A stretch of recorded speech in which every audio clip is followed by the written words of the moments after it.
सातपूर त्र्यंबक रोडवर रविवारी पहाटे 3 ते 3:30 वाजेच्या सुमारास भीषण अपघाताची घटना घडली आहे.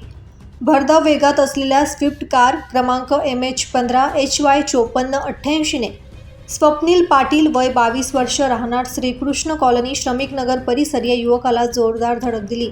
प्राथमिक माहितीनुसार संबंधित वाहन चालकाने वेगात वाहन चालवत 2 ते 3 वाहनांना धडक दिली. तसेच चालक दारूच्या नशेत असल्याचा आरोपही करण्यात येत आहे. अपघातात गंभीर जखमी झालेल्या स्वप्नील पाटील या युवकाला तातडीने सह्याद्री हॉस्पिटल येथे उपचारासाठी दाखल करण्यात आले असून त्याची प्रकृती चिंताजनक असल्याची माहिती मिळत आहे. दरम्यान या घटनेनंतर नातेवाईक आणि सहकाऱ्यांनी संताप व्यक्त करत संबंधित वाहन चालकावर कठोर कारवाई करण्याची मागणी केली आहे.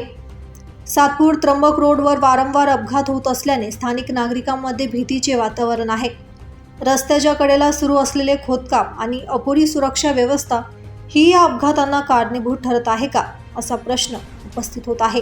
या पार्श्वभूमीवर प्रशासनाने तातडीने ठोस उपाययोजना कराव्यात अशी मागणी नागरिकांकडून जोर धरत आहे.